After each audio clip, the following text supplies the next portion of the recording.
Niba wumva wabuze icyerekezo mu buzima, niba wumva utazi aho ibintu biri kwerekeza, uyu munsi ndumva ngufitiye mesaje, kuko hari igihe wumva utazi aho uri kujya ukibaza uti ese ubuzima bwanjye buragana he, ukibaza uti ese ubuzima bwanjye buzarangirira he, buri kwerekeza he, mu by'ukuri ukumva wabuze icyerekezo, ariko ndagira ngo nkubwire ko iyi videwo ari iyawe nshuti yanjye.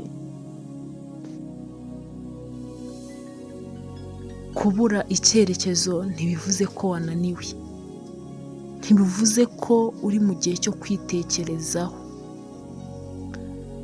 Abantu benshi bageze kure babanje kunyura aho uri kunyura, ntabwo ari weho wenyine, uriya yarahanyuze n'uriya yarahanyuze, nawe uri kuhanyura.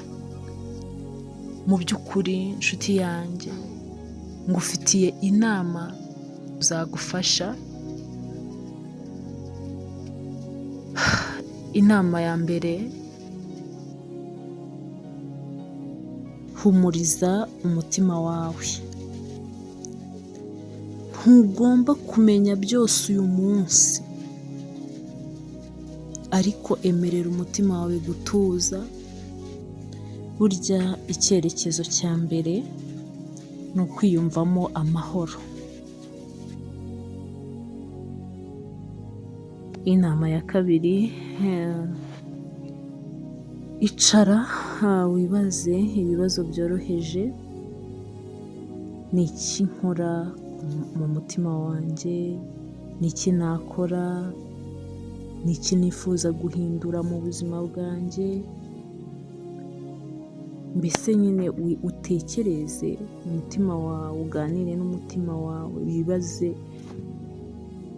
Ibyo bizagufasha kubona icyerekezo uzaheraho wiyubaka kubw'ibibazo wibajije. Inama ya gatatu, irinde kwihutisha ubuzima. Ubuzima si irushanwa, ubuzima ubugendesha gahoro, kandi kubugendesha gahoro ntabwo ntibivuze gusubira inyuma, ahubwo nyine ugenda gake gake gake gake. Ibyo nabyo biragufasha. Inama ya kane, tera intambwe nto, ntuhere ku bintu binini, ntutangirane purani nini. Intambwe nto ushobora guheraho uyu munsi ishobora kuguhindurira ejo, ugasanga biragufashije. Inama ya gatanu,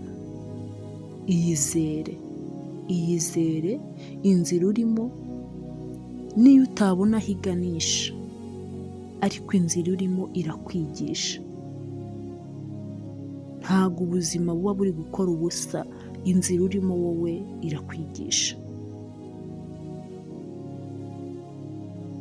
Ndakubwiza ukuri, hari icyizere kirahari.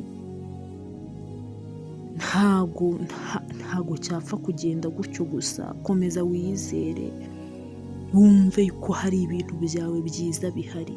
Icyo nakubwira cyo, ibyiza biri imbere.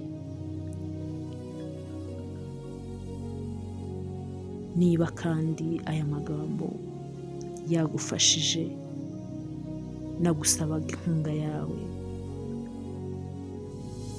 nagusabaga ko wakora subscribe, ugakora share, ugakora comment, bikagera no ku nshuti zawe. Ndagushimiye wowe twabanye. Imana iguhe umugisha.